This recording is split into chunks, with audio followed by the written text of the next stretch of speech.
Nos últimos anos, o humor em Portugal deu um salto enorme. E antes do Covid, estava provavelmente na sua melhor fase. Mas atualmente, qual é o estado da comédia em Portugal? E qual será o futuro das risadas?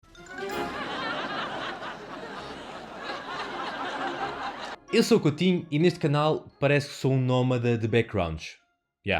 Estou sempre a trocar tudo. A história do humor português já conta com algumas décadas, passando por imensas fases, umas boas, umas muito más, como por exemplo os 40 anos de Estado Novo. Foi uma das fases mais complicadas para o humor cá em Portugal. Mas antes de chegarmos aí, vamos recuar um pouco.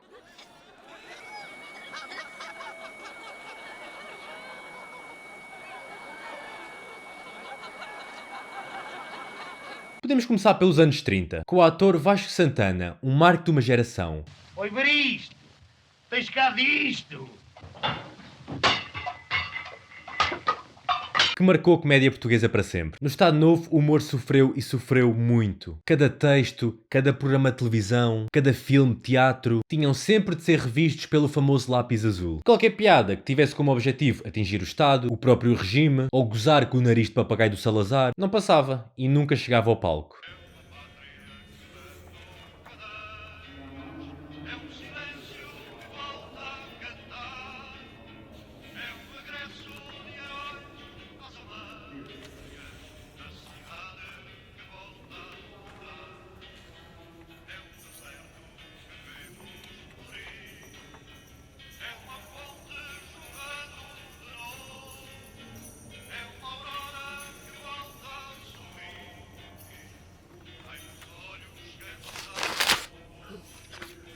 Ainda tens 3 minutos de filme para aproveitar.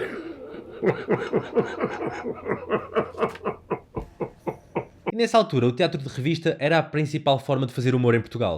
Grande noite, hoje vai ser a grande noite. Um dos géneros mais populares de humor é a comédia de revista, em decadência desde o 25 de Abril. Com o fim da ditadura, as piadas políticas deixaram de ter muita graça. Mesmo com toda aquela censura em cima, conseguiam passar algumas mensagens mais subliminares contra o regime de Salazar. Às vezes pelas roupas que vestiam, pela forma como declamavam o texto, ou mesmo no próprio texto em si. Só que tinham de ser piadas com muitas camadas e bem escondidas, que era para o gajo da PID não topar. A crítica política meia escondida, quase revelada, trazia aos mais politicamente atentos mensagens de um contrapoder. Mas mesmo assim, aquela época foi muito importante para o humor, porque apesar da falta de liberdade, o público começou a questionar certas coisas, como injustiças sociais, a liberdade de expressão, coisas essas que a população nunca tinha bem questionado. Os palcos da revista à portuguesa tentavam escapar entre versos e quadras à censura e aos censores. Então o humor aqui teve um grande papel nisso, de tentar abrir as mentes das pessoas. Mas a maior parte dos programas de TV nunca iam para o ar, ou então quando começavam, muitos eram cancelados. Com este poema que foi de ontem, que é de hoje e que será de amanhã, termino o meu programa. Porque passavam aquela linha ténue do que se podia e não se podia dizer. E é óbvio que a falta de liberdade é o maior inimigo do humor. Não dá para traçar uma linha e dizer, ok, só podes ir até aqui. Isso é contra a natura. Depois, quando as cócegas começaram a passar a dor do regime, voltaram a fechar. E pronto, e só abriram as portas no 25 de Abril. É como chegar ao pé de um rapper e dizer, olha, podes rimar com tudo, menos com palavras acabadas em ar. E daqui das revistas surgiram grandes nomes da comédia, como Vasco Santana, Eunice de Menós, Camilo de Oliveira, João Vilaré e muito provavelmente o maior nome da comédia portuguesa de sempre, o pai do humor nacional, o Raul Solnado. Perguntar porquê é que se fez ladrão? Foi para chatear o meu pai que era polícia.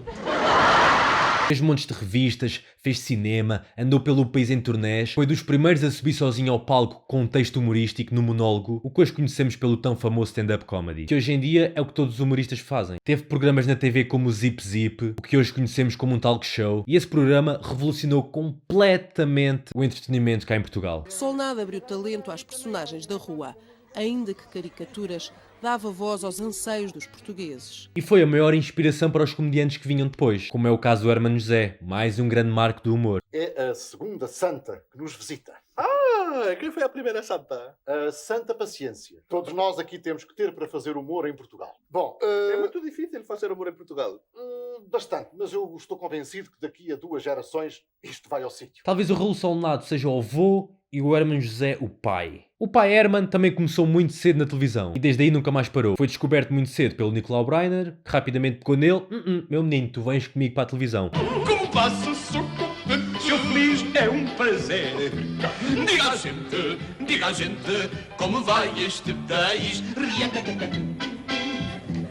Fez dezenas de programas, centenas de espetáculos ao vivo, milhares de gargalhadas de norte a sul do país. E é conhecido pela sua capacidade de interpretar personagens, de lhes dar uma vida única, aliado ao seu poder de improviso e um carisma que é de outro mundo. É inegável que é a grande figura para quem começou a fazer humor no fim dos anos 90, no início dos anos 2000, para quem cresceu com o Herman na televisão. E o Herman trouxe também uma nova escola, com os talentos como a Maria Rueff, a Ana Bola, o João Quimonchique, a Maria Vieira, o Manuel Marques. Eu estava distraída, porque tanto estou aqui como estou além, como estou além, como estou aqui. Eu sei perfeitamente que é mais acima, que a África fica na América do Norte. E deixou na memória todos programas como Com a Verdade Me Enganas, Herman Enciclopédia, Herman Sick, o tal canal. Eu ainda apanhei o Herman Sick, adorava aquilo. Mas o que é que isto tudo tem a ver com o humor hoje em dia? Calma, já vamos lá chegar. E a partir dos anos 2000, o humor começou a ganhar outra vida. Muito derivado a programas como Os Malucos do Riso, que passava na televisão, em formato sitcom, mas sobretudo com o Levanta-te e Ri, que surgiu na SIC em 2003. Eu já recebi várias cartas da Direção-Geral de Aviação a dizer que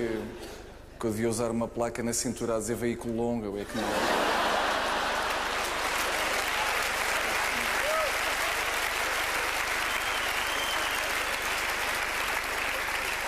Um bocadinho mais. Os meus amigos, pronto, acham que é engraçado e gozam um bocadinho comigo porque cada vez que eu ando para trás ele faz este barulho que é... E mostrou ao público generalista o que era o stand-up. Eu via aquilo às escondidas. Que ele dava à meia-noite com bolinha vermelha, eu ali meio às escondidas a ver. Era como tentar ver o Crime do Padre Amaro. E muita gente que nunca tinha sido introduzida ao stand-up foi aqui na televisão que viram pela primeira vez. E daí apareceram muitos nomes como o Bruno Nogueira, o Fernando Rocha, o Nilton, o Marco Horácio, o Ricardo Araújo Pereira, entre muitos outros. Mas deste lote, claro que acabaram por destacar o Bruno Nogueira, com os seus míticos programas de televisão, os contemporâneos, o Lado B, o Último a Sair, a Odisseia, o Manês para no Cu, já no digital. Lá não existe o quê? Estou-te a ver também deitadinho no stand-up por cima. Como é que não existes? Deves achar que és mágico lá por estar vestido de preto. Escuta, vai mas é trabalhar, ó. E claro, o Ricardo Araújo Pereira, com os Gado Fedorento, que são a maior referência a nível do humor nacional para quem nasceu nos anos 80, nos anos 90. Toda a gente que quis seguir o humor dessas gerações mais novas tem os Gado Fedorento como referência. Não há hipótese. Toda a gente os tentava imitar, tentavam fazer meios sketches deles na escola e gravar. Foi mesmo um marco desta geração mais nova, os Gato. Gajos de Alfama, qual é a sua opinião sobre este assunto? Vamos lá ver uma coisa.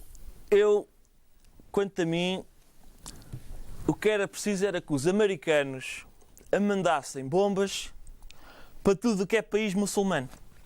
Começava-se em Marrocos e só paravam, vamos expor, no Chile. Então temos o Raul Solnado como avô da comédia, o Herman José talvez como pai, e depois os dois tios, o Bruno e o Ricardo. E depois, claro que há muitos mais. Há aqueles primos que só aparecem na casa da avó na Páscoa e no Natal. E foi aí que surgiu a primeira fornada de humoristas que faziam realmente turnés, que iam pelo país a pequenos bares, a teatros, mas a fórmula que conhecemos hoje em dia, de criar um espetáculo por ano, fazer uma turnê pelas salas todas do país e depois matar esse texto e no ano seguinte fazer um novo espetáculo, ficou estabelecido pela geração dos Alcoómicos Anónimos. O Salvador Martinha, o Rui Sinel de Cordes, o Luís Franco Bastos. Foi mesmo essa geração que começou a usar essa fórmula, que é tão usada por todos hoje em dia. Até aí deve ter tentado. Não, isto vai resultar. Eu penso que isto vai resultar.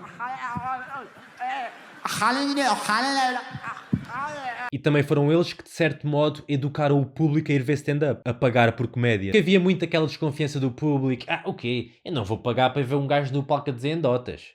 Mas vou pagar para ir ver um teatro que me faça chorar. Hashtag cultura. Não era bem visto como uma forma de arte nobre, como o teatro, como o cinema, a música. Apesar de hoje ainda pode ser um pouco assim, mas está mesmo muito melhor. Nem tem comparação. Os comediantes já esgotam salas por todo o país. E isto foi muito graças a essa geração dos Alcoólicos Anónimos. Mas também aos que vieram depois, que agarraram nesse trabalho que já estava a ser feito e continuaram. A geração do digital, com os Boomerang, Pedro Teixeira da Mota, o Carlos Coutinho Vilhena, Guilherme Geirinhas, Manuel Cardoso. Depois temos também a Bumba na Fofinha, o Guilherme Duarte, os Roda Bota Fora, o Moço de um Cabreste, Alexandre Santos, muitos outros. Esses nomes, essa malta do digital, trouxe também o público mais novo. Puxa, só ver isto aqui, vai ser isto aqui. Bem, estou mesmo apanhado disto.